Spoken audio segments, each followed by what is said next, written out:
Hello दोस्तों, जियो गुरुजी classes में आपका स्वागत है। मैं रोहित शर्मा।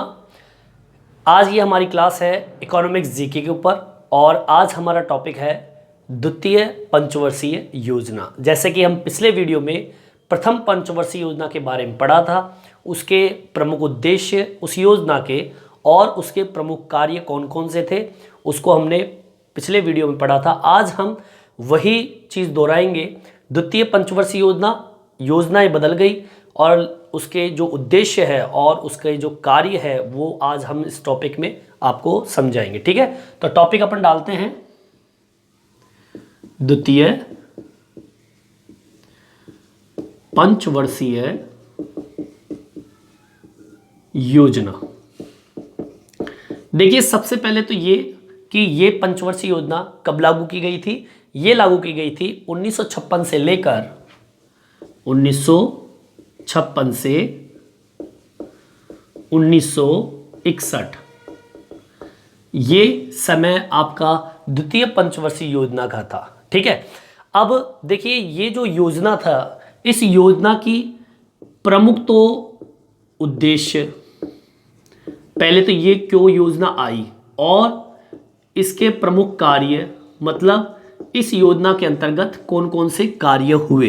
ठीक है, तो देखिए ये जो पंचवर्षीय योजना है, ये पंचवर्षीय योजना किसके सानिध्य में आई। ठीक है, तो सबसे पहली चीज तो ये कि यह योजना जो है एक व्यक्ति है, वो बहुत ही प्रसिद्ध भारतीय वैज्ञानिक है जिनका नाम है पीसी, नाम सुना होगा आप लोगों ने, पीसी महालनबिस। महालनबिस, ठीक है, महालनबिस। ठीक है, पीसी महालनबिस। अब मैं इसका पूरा नाम भी बताऊंगा कि ये व्यक्ति का पूरा नाम क्या है। इनका पूरा नाम है प्रकाश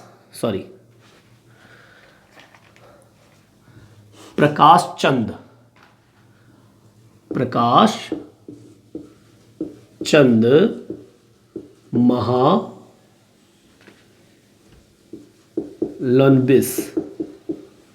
ठीक है, ये इसका पूरा नाम है इस व्यक्ति का।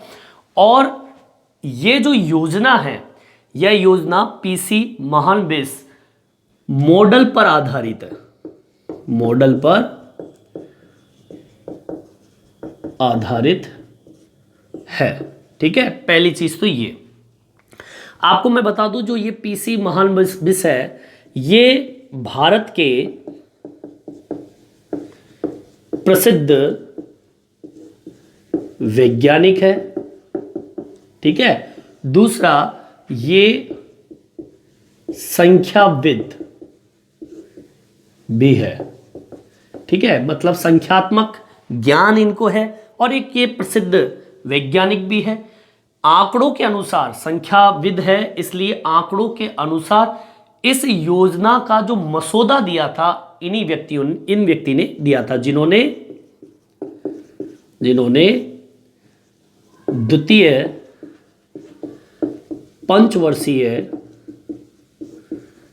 योजना का मसौदा तैयार किया था। मतलब ये जो व्यक्ति है पीसी महालनबिस, इस मॉडल पर आधारित ये पंचवर्षीय योजना थी और इसी पंचवर्षीय योजना का मसौदा जो है, मतलब इसकी जो रूपरेखा है, वो इन्हीं व्यक्ति ने लागू की थी और ये एक प्रसिद्ध वैज्ञानिक थे, संख्याविद भी माना जाता है।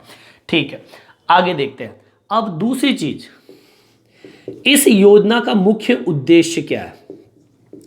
इस योजना का मुख्य उद्देश्य है क्या, समाजवादी समाज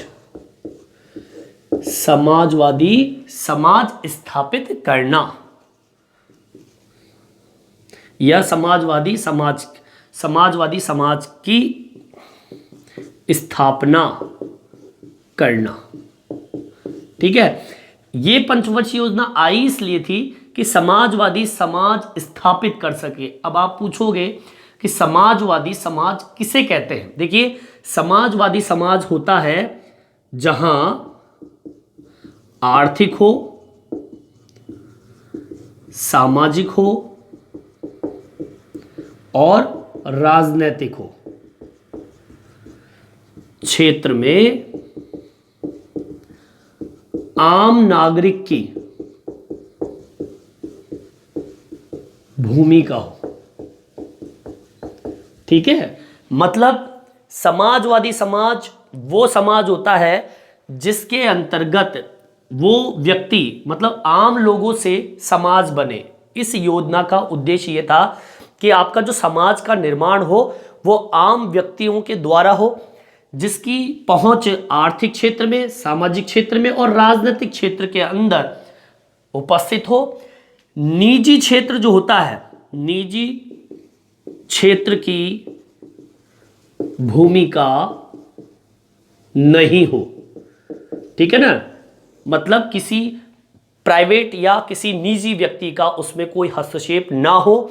यही समाजवादी समाज है और यही समाजवादी समाज जो है वो इस योजना में लागू किया गया। ठीक है, चलिए आगे की ओर बढ़ते हैं। ये 2 पॉइंट आपको मैंने करवाए, इसको उतारना चाहे तो आप उतार सकते हैं। चलिए नेक्स्ट, दूसरा मुख्य उद्देश्य और कार्य की बात करते हैं द्वितीय पंचवर्षीय योजना के अंतर्गत। देखिए तीसरा बिंदु डालिए।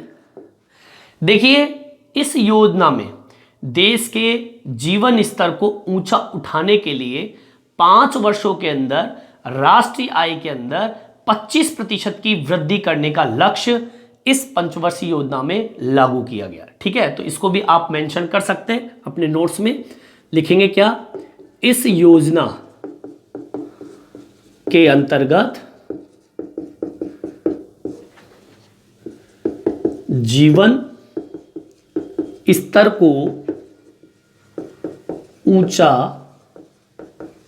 उठाने, किसको उठाने, जीवन स्तर को। ठीक है, क्योंकि समाजवादी समाज आप कायम करना चाहते हो इस योजना के अंतर्गत, तो आपको समाज के लोगों का जीवन स्तर क्या करना पड़ेगा, ऊंचा करना पड़ेगा। यह पंचवर्षीय योजना का मुख्य उद्देश्य था। ठीक है, अब उसके लिए उन्होंने क्या किया, उठाने के लिए उन्होंने क्या किया, उन्होंने 5 वर्ष, जो पंचवर्षीय योजना का समय था, 5 वर्षों में राष्ट्रीय आय का 25% लक्ष्य तय किया गया। मतलब आपके राष्ट्रीय आय में 25% की वृद्धि, ठीक है ना, 25% की वृद्धि तय किया गया या लक्ष्य तय किया गया। ठीक है ना भाई, उनका ये उद्देश्य था कि भाई 5 वर्ष जो हमने ये मसौदा तैयार किया है, इसके अंदर हमारे राष्ट्र आय की जो वृद्धि है वो कितनी परसेंट हो जाए, 25% हो जाए। अब बताइए, राष्ट्र आय में अगर वृद्धि होगी तो व्यक्ति का विकास होगा क्यों नहीं होगा, क्योंकि राष्ट्र समाज जो है, समाज से ही राष्ट्र बना है। जब राष्ट्र की आय में वृद्धि होगी तो समाज के अंदर रहने वाले लोगों की आय में भी क्या होगी, वृद्धि होगी। तो इस परियोजना के अंदर, इस योजना के अंतर्गत राष्ट्रीय आय का लक्ष्य कितना रखा, वृद्धि का 25%। ठीक है, अब देखिए चौथा बिंदु, इस योजना में, ठीक है, मैंने बताया था कि प्रथम पंचवर्षीय योजना के अंदर सिंचाई और कृषि पर महत्वता दी गई थी, उच्च प्राथमिकता दी गई थी, उनको महत्व दिया गया था। इस योजना के अंदर किसके ऊपर महत्व दिया गया था, भारी उद्योगों पर, जितने भी भारी उद्योग है, ठीक है, और खनिजों पर, खनिजों को उच्च प्राथमिकता दी गई। और अब ये पैसा कहां से आया, ये पैसा इस वर्ग पर खर्च की गई राशि सामाजिक क्षेत्र की राशि का 24% भाग इस उद्योग व खनिजों पर खर्च किया गया।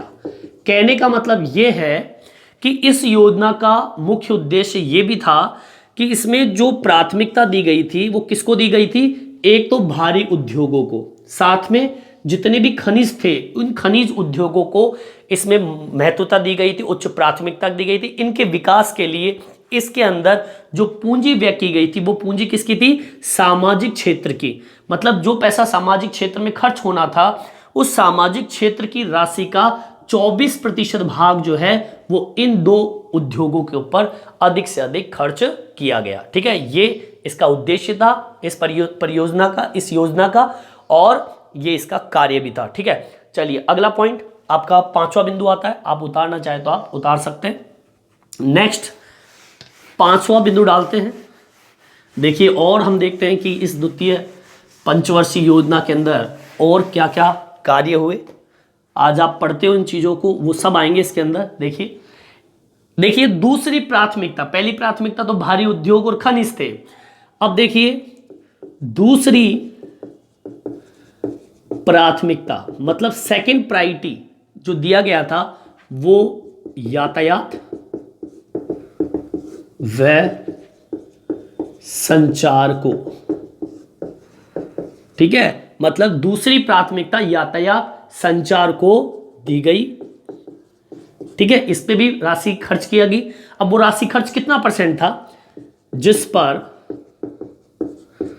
जो भी बजट तैयार हुआ था इस द्वितीय पंचवर्षीय योजना के अंतर्गत 28% राशि इस वर्ग पर, वर्ग कौन सा? ये वर्ग, इस वर्ग पर खर्च किया गया।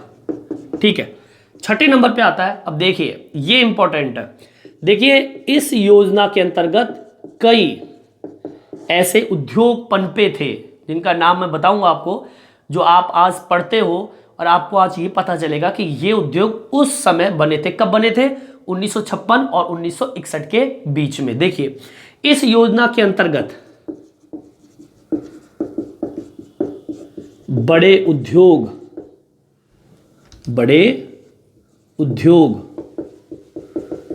स्थापित किए गए।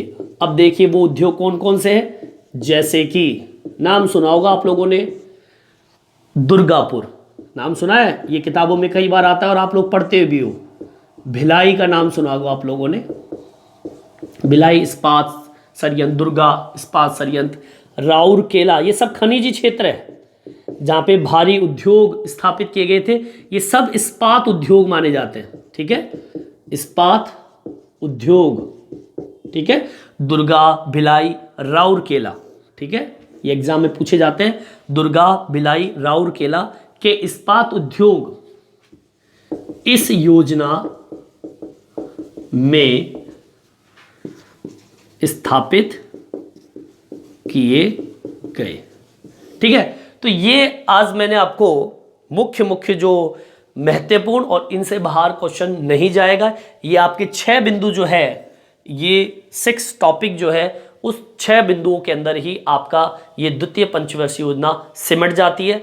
इसके अंतर्गत मुख्य जो पहला बिंदु मैंने आपको बताया था कि इस योजना का मसौदा जिस व्यक्ति ने तैयार किया था उस व्यक्ति का नाम था प्रकाश चंद्र। पीसी महालनोबिस मॉडल पर यह आधारित था। समाजवादी समाज की स्थापना करना चाहते थे, हुई भी। जीवन स्तर को सुधारने के लिए इन 5 वर्षों में राष्ट्रीय आय में 25% की वृद्धि इसका लक्ष्य निर्धारित किया गया था। भारी उद्योग और खनिजों को प्राथमिकता दी गई थी। इसके अलावा यातायात संचार जैसी व्यवस्थाओं पर 28% पैसा जो खर्च किया गया था, और दुर्गापुर, भिलाई, राउरकेला इस्पात संयंत्र जो है इस योजना के अंतर्गत लागू किया गया था। तो आज मैंने आपको द्वितीय पंचवर्षीय योजना के बारे में बताया। इस वीडियो में इतना ही। ये वीडियो आपको कैसा लगा मेरे कमेंट्स बॉक्स में डाल के बताएं। धन्यवाद।